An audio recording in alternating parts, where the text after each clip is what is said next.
Good morning, ladies and gentlemen, and welcome to the audio conference call that will review Embraer's first quarter 2020 results. Thank you for standing by.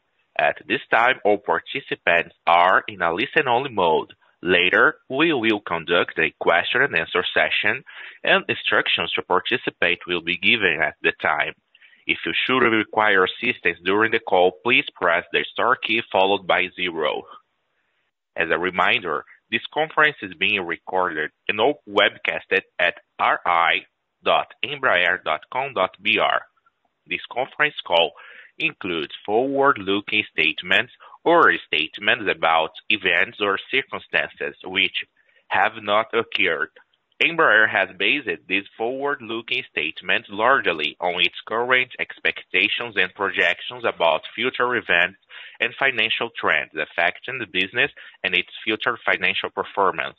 These forward-looking statements are subject to risks, uncertainties, and assumptions, including, among other things, general economic, political, and business conditions in Brazil and in other markets where the company is present.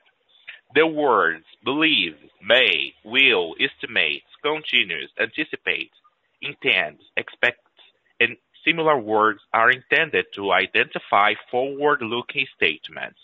Embraer undertakes no obligations to update publicly or revise any forward-looking statements because of new information, future events, and other factors. In light of these risks and uncertainties, the forward-looking events and circumstances discussed on this conference call might not occur. The company actual results could differ substantially from those anticipated in forward-looking statements. Participants on today's conference call are Mr. Francisco Gomes Neto, President and CEO, Mr. Antônio Carlos Garcia, Executive Vice President, Finance and Investor Relations, and Mr. Eduardo Couto, Director of Investor Relations. I would like now to turn the conference over to Mr. Francisco Gomes Neto. Please go ahead, sir. Good morning, everyone, and thank you all for joining our call today. I am Francisco Gomes Neto, President and CEO of Embraer. I'd like to make some initial remarks before passing to Antônio Garcia, our CFO, that will explain the results. We are living unprecedented times in the world with a COVID-19 outbreak this year that has brought meaningful impacts to our industry, volatility to the markets, and uncertainties to our customers, employees, and suppliers. I strongly believe that in difficult times like this, we need to stay focused on our strategy. I have chosen 5 main areas that, in my view, will make Embraer to emerge even stronger of this crisis. At slide number 3, we highlight them. First, and most important one, the health and safety of our employees. Our priority is and will continue to be protect the health and safety of our people. We have been taking many measures to protect our associates who need to perform work on site. Measures such as sanitizing common areas and workstations, use of masks, adapting cafeterias and work areas to ensure appropriate social distancing, and providing medical support and guidance in compliance with all the World Health Organization recommendations. Second, cash preservation. Embraer has launched a cash management team. We have daily meetings to discuss our current liquidity and define actions to preserve our cash, as for example, strict expense control, very high focus on account receivables, inventory reduction, and a more robust investment approval process. Such initiatives will help us to cross this crisis and will remain as new processes in our company after the crisis. Third, we capture synergies.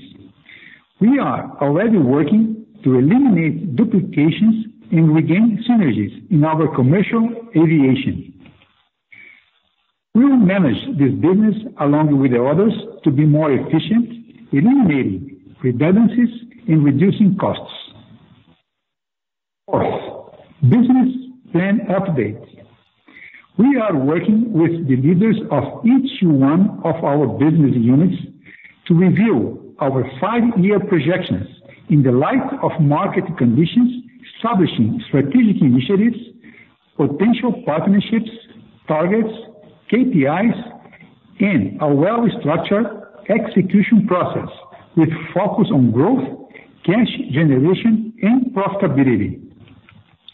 And finally, our fifth area of focus is to build a lean and efficient organization.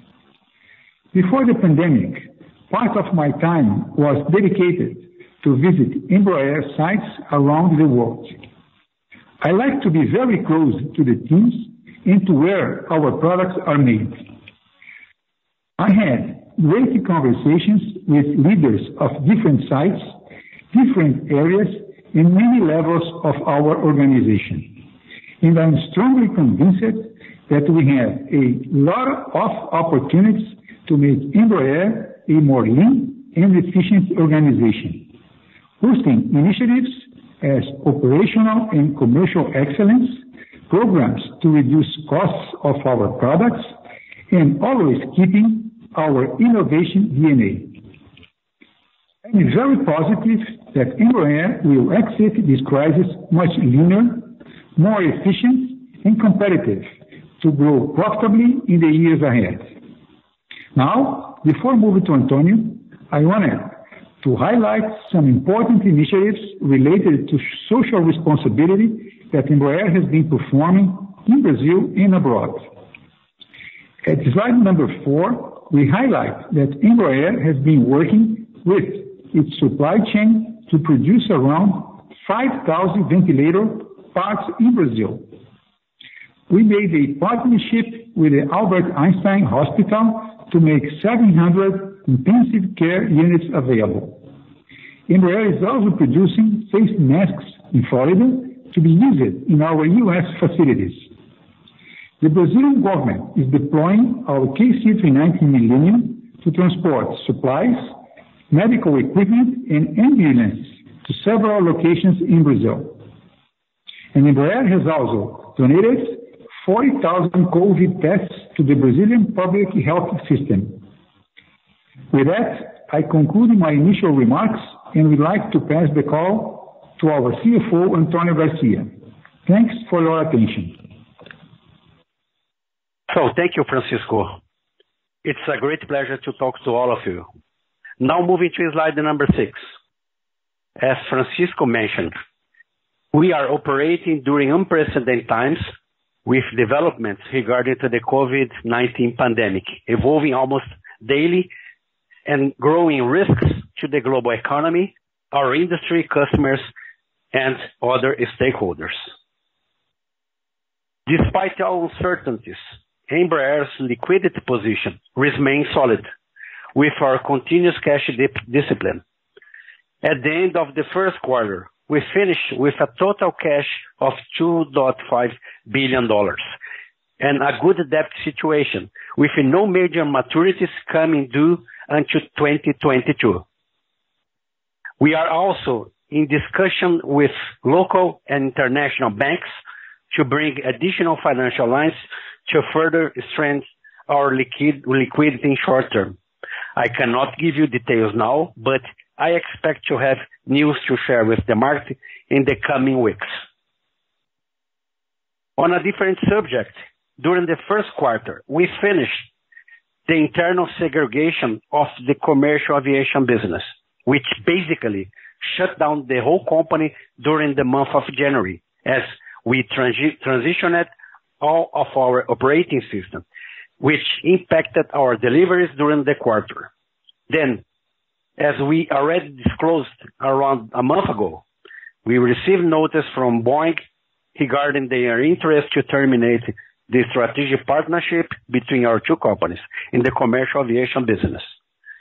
Embraer has been in compliance with all of the conditions under the agreement, and we will work in the arbitration process to pursue any and all remedies available to compensate Embraer for the wrongful termination of the agreement by Boeing. We will not make further comments on the arbitration procedures given its confidentiality aspects. By the way, the COVID-19 and the termination of the MTA caused a delay in our closing procedure, and we should be fast in the coming quarters with our report. With respect to the COVID-19 impact, we are seeing the biggest impact in the commercial aviation business, while executive jets so far remains fairly resilient, as well as defense and security. We continue to discuss deferrals with our commercial customers, and up to now, we haven't received any cancellation requests.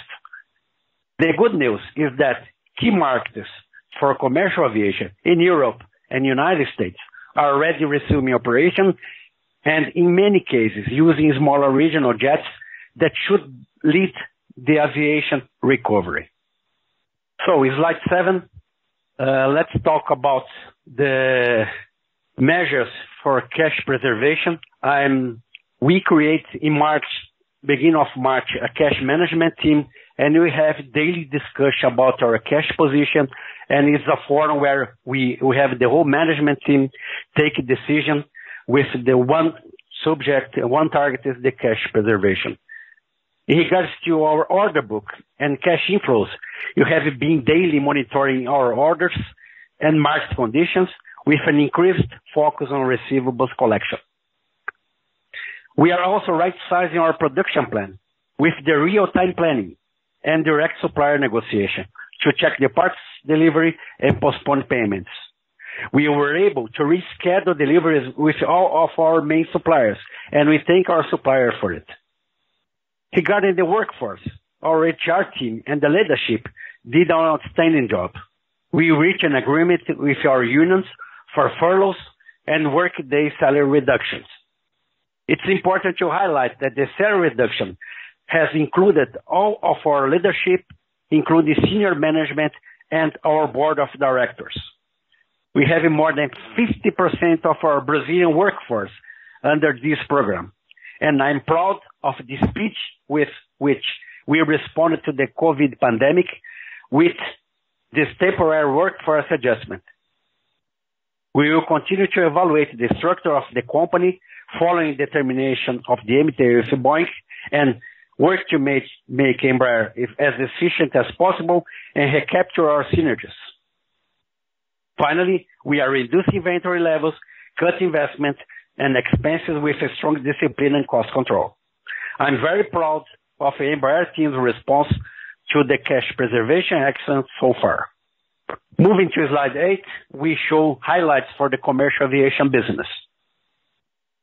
During the first quarter, Embraer delivered 5 E-jets. It's important to note that the first quarter, it's always seasonally weak. And this year, we were closed during the month of January as we worked to finish the carve-out of the commercial aviation business. As far as orders, we didn't have any cancellations since COVID-19 outbreak, and we are working closely to our customer to adjust our deliveries to their current needs, which will bring deferrals to our deliveries. In terms of new orders, SkyWest placed an order for 20 E-175 aircraft, which brings the total number of orders for SkyWest to the impressive mark of 108 planes since 2013.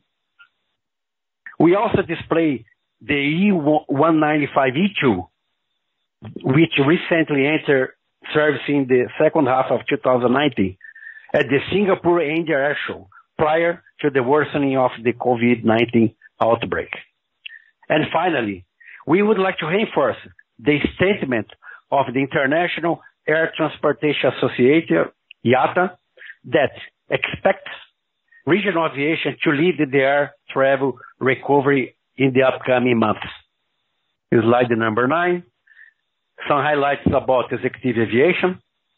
During the first quarter, we delivered a total of 9 business jets, of which 5 were light jets and 4 were large jets.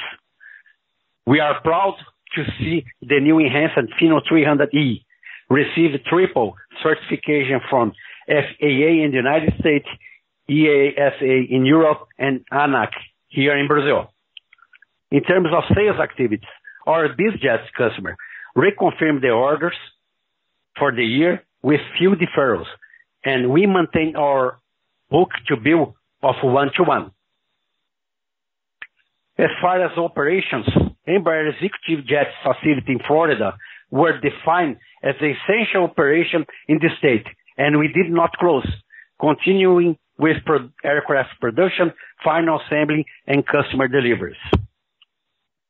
Also, Embraer Executive Jets has offered its business jet demonstrators to be available to transport critical patients in need of medical treatment during this pandemic. Moving to slide 10 to talk about defense. The defense and security business celebrate the official signing of the contract with the Brazilian Navy, in which Embraer is working with ThyssenKrupp for the production of 4 ships to be delivered between 2025 and 2028. The first Super Tucano destined to the Nigerian Air Force performed its inaugural flight, and Embraer signed an additional contract for 2 Super Tucanos for the U.S. Air Force Special Operations Command. As far as the KC-390, currently we have 6 KC-390 cargo aircraft under different stages of production for the Brazilian Air Force as well as Portugal. And we expect to deliver 2 KC-390s this year to the Brazilian Air Force to continue to modernize their fleet with this state-of-the-art plan. As I mentioned before, the Brazilian government has been using their 2 KC-390s already delivered for logistics operations across our country to help in the combat against the COVID-19 pandemic in Brazil. And finally, an important milestone for the Brazilian Air Force Gripen project. We have the first metal cut for the F version of this fighter jet, which is a 2-seat version that Embraer is developing together with Saab. Let's go to the financial results. Slide number 12.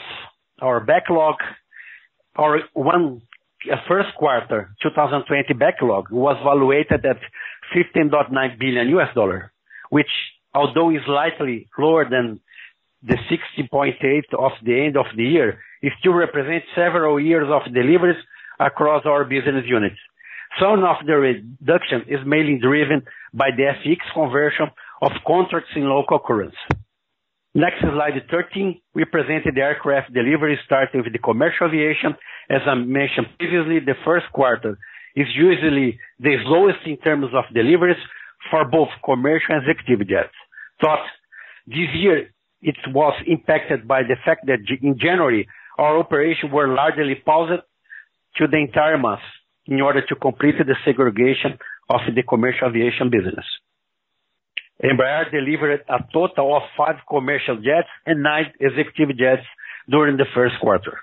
Moving to slide 14, net revenues. In the terms of consolidated revenues, Embraer reported $634 million in the first quarter of 2020, which was down around 20% from the last year first quarter, most driven by the lower commercial deliveries and the impact of the blackout period in January 2020. Commercial aviation revenue reached $140 million, executive jets $130 million, driven by the better mix of deliveries in the quarter, especially with the delivery of 3 Praetor 600s and 1 Praetor 500. Defense and security $149 million and service $230 million. Next slide, on the slide number 15, we present the SG&A expenses for Embraer. Overall, we have a positive trend in our SG&A expenses. In the first quarter, we have some adjustment due to the collective vacation in January and then temporary paid leave in March to close the facilities in response to the COVID-19 pandemic. Regarding the increase of selling expenses, this was mainly driven by higher adjustments for bad debt provision, given the COVID-19 pandemic's risk effect. This was around the 33 million in additional provision for the first quarter and the selling expenses. Moving to operating results at slide 16. Embraer reported adjusted EBIT of $9 million in the first quarter of 2020, with a margin of 1.4%. The adjusted EBIT in the first quarter excluded roughly $55 million in no-cash items related to the COVID-19 outbreak. It's important to highlight that our adjusted EBIT in the first quarter includes separation costs of $21.8 million, comparing to the $12.3 million in separation costs booked in the first quarter of 2019. Even with higher separation costs this year, operating results were better than last year, mostly driven by higher margins in the executive and defense. So next slide, 17. We show the adjusted EBITDA. Embraer first quarter adjusted EBITDA also excluded the costs related to the COVID-19. Adjusted EBITDA reached $65 million of a margin of 10.2% for the period, which represents a significant improvement compared to the $31 million in EBITDA and 3.8% EBITDA margin in the last year for the first quarter. Moving to the next slide 18, we present net income. Embraer's adjusted net income reached a loss of $104 million in the first quarter, implying a negative margin of 16.4% for the quarter. Our earnings have been negatively impacted by the combination of the separation costs, similar to the impacts already shown in the EBIT and EBITDA, and higher financial expenses. Our reported net income was much bigger, loss of $292 million, but mostly driven by the deferred income taxes items that has been triggered by the commercial aviation drop down for the deal conclusion, which is not the case anymore. On the slide 19, we present Embraer investment and CapEx development. During the first quarter, Embraer invested $47 million, of which research and expenses were $6 million. Development was $28 million, and CapEx $30 million. And in regards to development, the most part of the investment was for the E-175 E2. Next slide, slide 20. We show the company's free cash flow.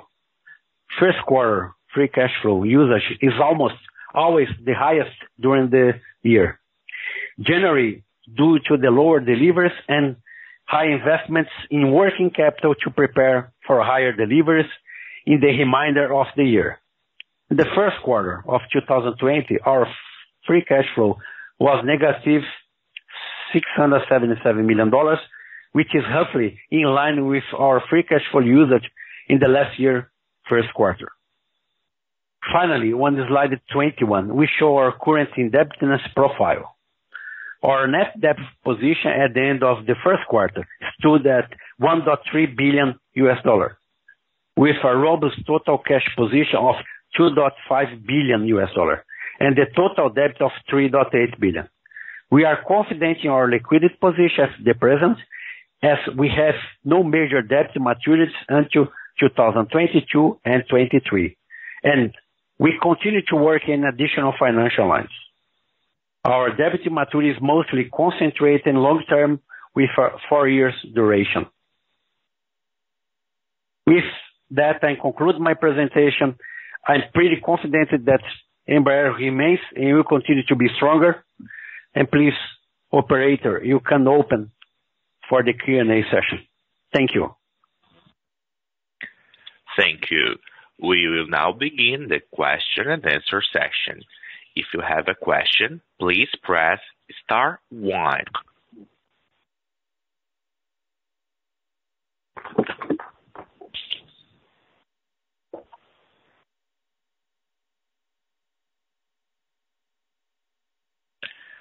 Our first question comes from Miles Weldon, UBS. You may proceed. Good morning. Thanks. Good morning. Hey, Antonio, Carlos, maybe you or Edu can provide the margins by segment. It sounded like defense and security and executive aviation actually had pretty good performance. So if you can just highlight that, and then I had a couple other questions. Hey, hi, good morning, Miles. Yes, as you said, we had a very good quarter for executive and defense. Executive margins were around 2% positive margins. As we have been saying, executive margins are recovering. Now we have a very solid portfolio of products with the Phoenix and the Praetors, and that's it's helping the margins, and this is already showing the results. In defense, also as you mentioned, as we concluded the KC-390 development, margins would improve, and that's also already showing the results. We have double-digit margins, slightly above 10% for defense. Also good margins given the conclusion of the KC development. On commercial, margins were affected by very low deliveries, right? As Antonio mentioned, we were shut down in January. We only had 5 deliveries, so margins in commercial were slightly negative. And finally, on service, we keep our double-digit margins as we have been showing on the last couple of quarters. Okay, great. And then for the free cash flow, Antonio, Carlos, I know you're in the process of securing financing and looking at ways of cash preservation. As you look at it today, for the remaining 3 quarters of the year, will free cash flow be positive? Miles, good morning. I would say the Q2 will be also a tough quarter for us, but then, as we always do, we will recover in Q3 and Q4. I do see a pressure in Q2 because we have the biggest impact of COVID on the cash flow side, and then I do see a recovery in Q3 and Q4. If nothing changed in the current scenario that we are living right now. Okay. So do you think year-end balance sheet position is similar to where it is right now? Let's say a little bit above 2 billion in regards to the liquidity, more or less our target. Okay. And the last one, Francisco, the slide on short-term strategy is helpful. Can you give a comment towards the medium-term strategy of the company and whether recombining what has already been separated is something that you're pursuing in the medium term, or are you looking at other alternatives? Sure, Miles. We are just in the process to review our 5-year strategy plan. I mean, with a high focus on the commercial aviation, but also reviewing this 5-year plan for the other business units as well in the light of the COVID situation. So we expect to conclude this process in a few months. And in this process, we are evaluating all the possible actions we can take, including potential partnerships. Okay. All right. Thank you. Our next question comes from Ron Epstein, Bank of America. You may proceed. Hey, good morning, guys. Hi, Ron. Can you give us a feeling for how your conversations are going with your customers? There's a narrative that, regional aviation, smaller capacity aircraft could lead us out of this downturn. Are you seeing any evidence of that with your customers? And if you are, can you give us any feel for what you're hearing? Well, we have at this point of time a quite stable situation. We have seen some deferrals of our customers, but no cancellations.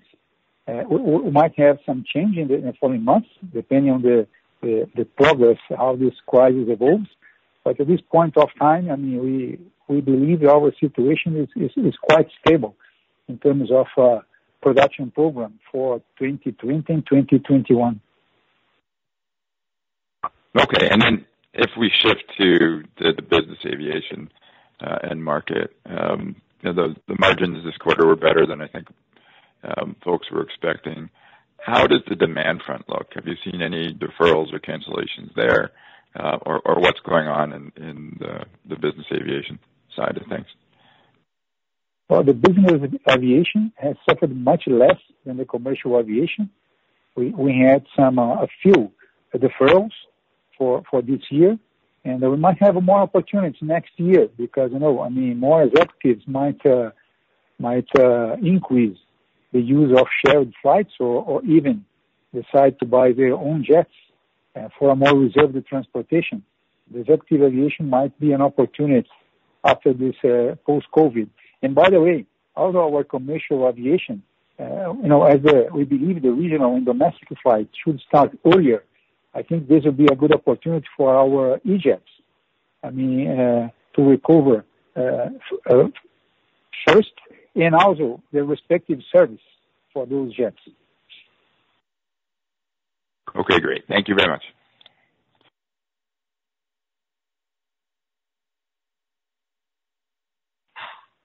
Our next question comes from Josh Milberg, Morgan Stanley. Good day, everyone. Thank you for the questions.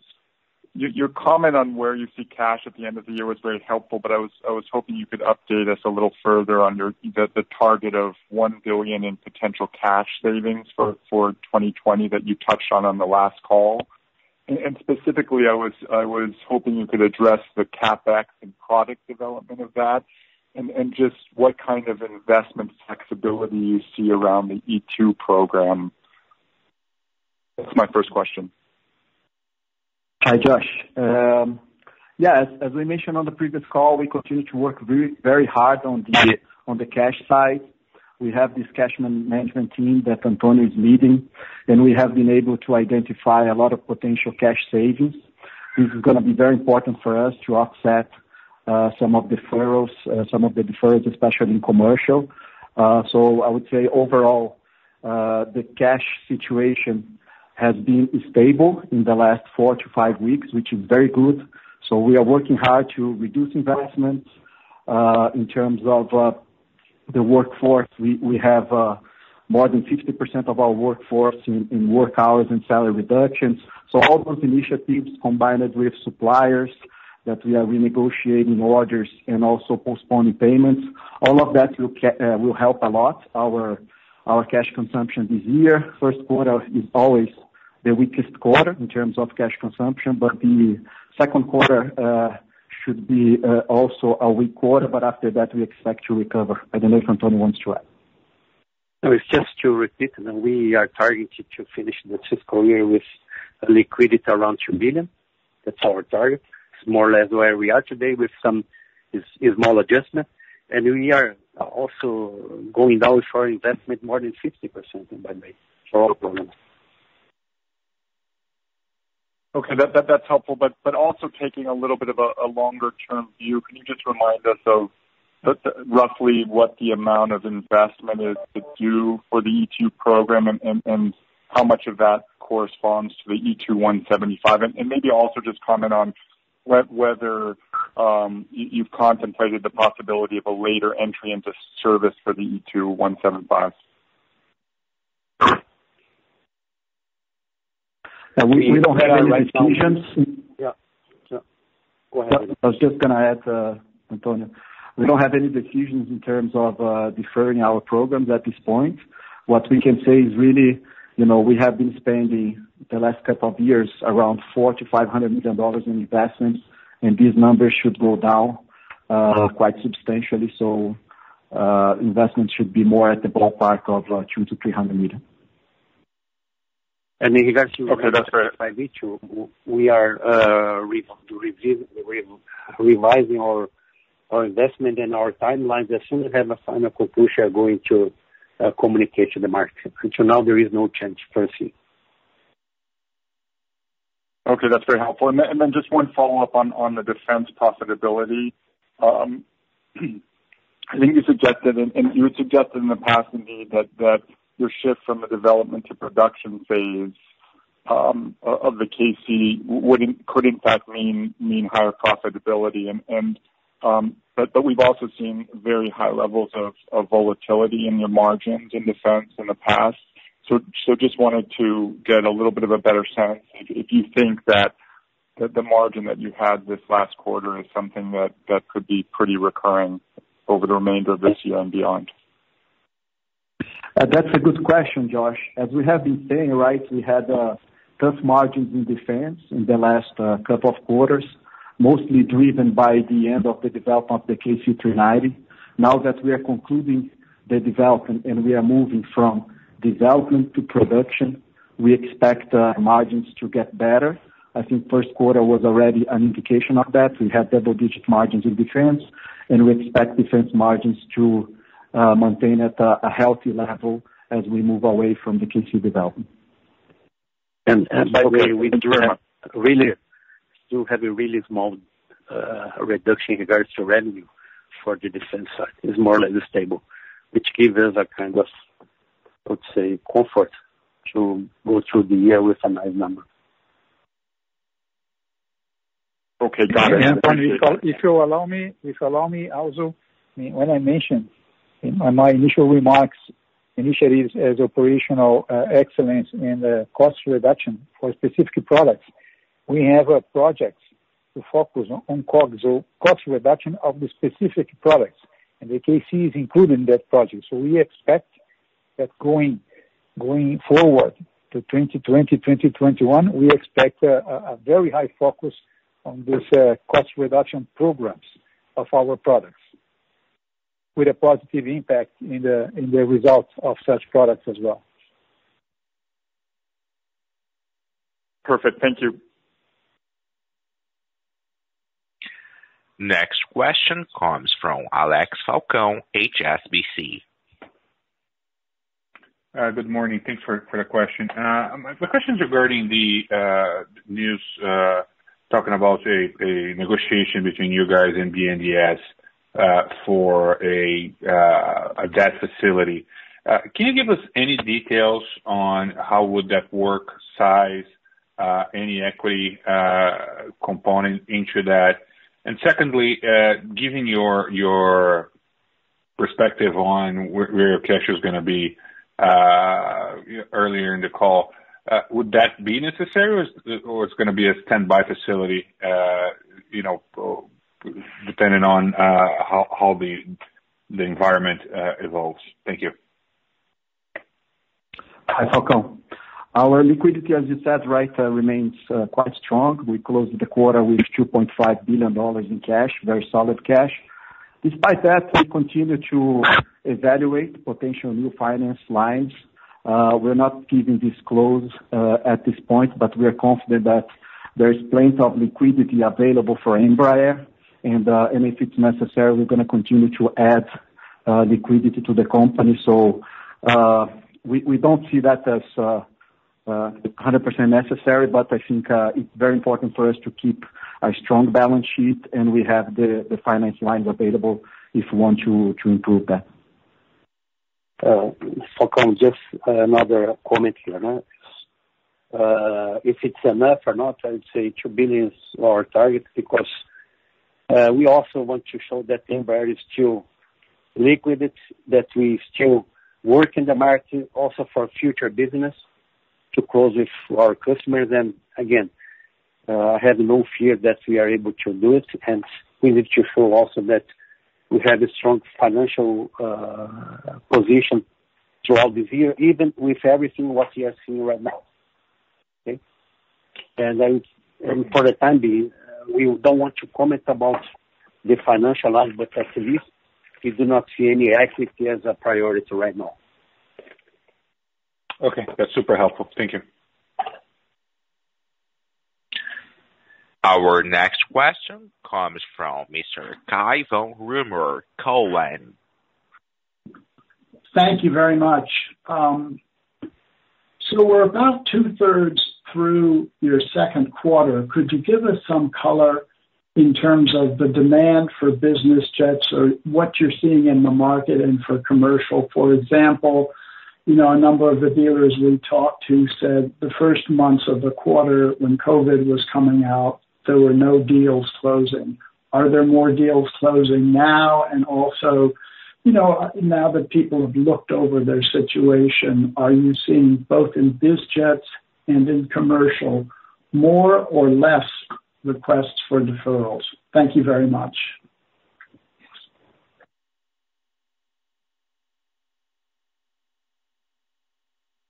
Okay. In regards to, for sure, we do see a huge amount of deferrals for the commercial aviation, and for the business jets, we have a really, I would say, below 2 digits deferrals, and especially the fleet owners, they are confirming their orders, and that's more or less the trend we are seeing right now, highly concentrated on commercial aviation for this fiscal year in regards to deferrals. So BizJets, you have a chance of being close to where your earlier forecasts were in terms of as you see demand at this moment? Yes. Close? And even during the Q2, with all restrictions, Embraer still continues to deliver aircraft. Terrific. Thank you. And then you mentioned, kind of once we're through COVID, where the company is going longer term. You mentioned examining partnerships. I was surprised that you and Boeing didn't continue the partnership on the KC-390, which looked like it wouldn't require cash on their side, would have had a lot of benefits for both parties with limited investment. And could you comment on any other, potential partnerships, like with the Chinese or others, just the ones that are potentially in the mix? Thank you. Hi, Francisco speaking. Yes, as I mentioned in my remarks, we are now in the process to review our 5-year strategy plan. And, of course, some initiatives are related to potential partnerships in the different business units. So, and of course, markets like China, India, and others are potential ones. But we are in this moment reviewing and analyze what could be the potential or possible business models for potential partnerships. Regarding the KC, the original business plan for the KC did not include the countries as U.S., for example. So the market perspectives remain positive for the C-390. And of course, here we also have opportunities for future partnership. But at this moment, we are still in the process to evaluate alternatives and possible business models. Does that include for the commercial business or just mainly the defense and bizjet businesses? No, commercial business. Commercial business. For example, I can mention one project we have, the TP, the turboprop, that we have started studies on this project. This project is a good candidate for a partnership with potential markets that might be very interested in having this aircraft. Terrific. Thank you very much. You're welcome. Next question comes from Victor Mizusaki, Bradesco BBI. Hi, thank you. I have 3 questions here. The first one, if you can give additional comments on the provisions for bad debt, if this is related to a specific client. Number 2, think about the second quarter. How much can we assume of savings with labor costs with all the initiatives that you mentioned? And the last question, you mentioned that the target is to keep a minimum cash liquidity of like $2 billion. But can you comment about the net debt position by year end? What can we expect? So I'm going to answer your first question. In regards to bad debt provision, we didn't change the procedure we have internally. What has been changed is the rating of the major customers. And by evaluating this, we do prefer to build up additional provision in order to avoid further risk. Again, same methodology, just changing, huge change in the ratings of our customers. That's the answer for the first question. Regarding the labor costs, Peter, as Antonio mentioned, right, we were super agile to reduce labor costs and adjust our labor force to the COVID-19 situation, right? I think that was very important. I think we were faster than most of the companies in the market. We were able to put more than 50% of our labor force in work hours reductions, reducing salaries, and that includes the whole leadership, even the board. So that will be an important saving that is part of the whole cash preservation initiative. So we're not giving a number, but it's an important initiative. In terms of net debt, we are working hard on the cash preservation, and it's going to help to reduce the potential cash burn. We should close the year with net debt a little higher than last year, but we still don't have a number to provide at this point. I don't know if anyone wants to add something. Okay, thank you.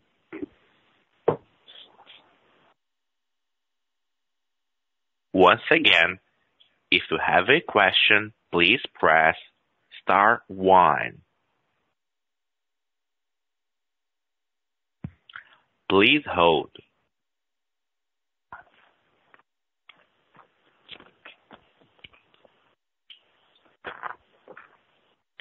This concludes today's question and answer session. That does conclude Embraer's audio conference for today. Thank you very much for your participation. Have a good day.